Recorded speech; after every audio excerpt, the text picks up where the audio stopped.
Well, Jeffrey Epstein is Pizzagate. I told you that earlier this week. But how crazy is this?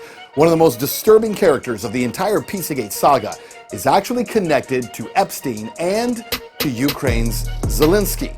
I'll explain that totally bizarre connection in just a second. But first, Zelensky appears to be connected to Epstein and to the trafficking of girls and children in Ukraine. And it was the upheaval in Ukraine that Epstein claimed in his emails would create many opportunities. So, the question, were those opportunities to traffic women and children out of Ukraine? In the newly released Epstein files, we find repeated references to two Kiev-based modeling agencies, both still operating today. In one email, a sender tells Epstein that they're the best agencies in Kiev. The others only provide, quote, cheap escorts. Another message offers Epstein contact information for someone connected to around, quote, 400 girls. But the files don't stop with modeling. They document travel routes from New York to Kiev, apartments arranged for women, extended stays, and logistics. They also show real estate dealings, including 2017 discussions involving Epstein and a mansion purchase in Lviv. Emails tracking large money transfers and hundreds of thousands of dollars tied to the deal. But Epstein's involvement in Ukraine was much deeper than just accessing models. He was ready to take advantage of the country's upheaval. Take a look at this email from 2013, just before the CIA-led coup that overthrew the government of Ukraine. Epstein writes, quote, Ukraine upheaval should provide many opportunities. Many. The year was 2013. Ukraine was in the middle of a political crisis, and Epstein sent that message to the head of the Rothschild banking group. The emails indicate, along with others, that Epstein worked directly for and with the Rothschilds, specifically on taking advantage of the chaos being sown in Ukraine. Well, not long after those emails were sent, the Rothschild-linked interests aggressively moved into Ukraine, buying assets that had collapsed in value after the 2014 upheaval. We're talking about land and energy and infrastructure. And when Petro Poroshenko emerged as president, control of major financial and industrial assets didn't leave oligarchs. They simply changed hands.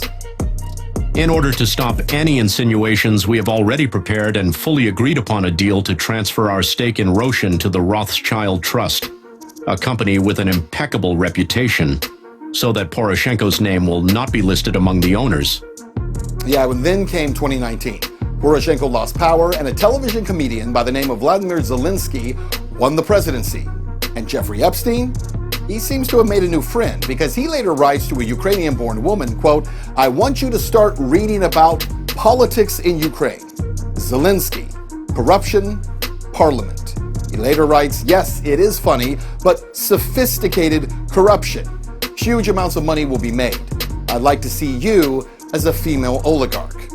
The Epstein and Zelensky had lunch multiple times together. And then Zelensky himself appears to be accused of being complicit in human trafficking in Ukraine. In a redacted email, Zelensky's misspelled name is found, stating that he allowed modeling agent Jean-Luc Brunel to traffic girls out of the country. So who was Jean-Luc Brunel? Well, he was found dead in a prison cell in 2022 while he was being held on suspicion of rape of minors, sexual exploitation, and trafficking girls to who else but Jeffrey Epstein. And we're not done yet, because in a plot twist to this story, there is another major Pizzagate connection. See, Zelensky himself, in September of 2023, he invited performance artist Marina Abramovich to serve as an ambassador for Ukraine. She would specifically help to rebuild schools and support children affected by the war. Marina Abramovich is not even Ukrainian, she is Serbian. She is also a central character in the original Pizzagate story. See, throughout the Podesta Pizzagate emails, Abramovich's name comes up often. She is a bizarre performance artist who performs something called spirit cooking, which is a ritualistic use of blood and semen. Much of her art involves highly sexual and cannibalistic themes. So the question is, what would qualify her to be an ambassador for Ukraine dealing specifically with children? Look, once again, there are so many bizarre issues that seem to be raised with these emails. Many of the names listed in the Epstein files are not necessarily connected to human and child trafficking, right? But some certainly seem to be. And in this case, Zelensky, who runs a country that for years has been known as a hotbed for pedophilia and human trafficking, also seems to have found a powerful connection with and to Jeffrey Epstein. And even after Epstein's death, continued to remain connected to those who celebrate ritualistic torture.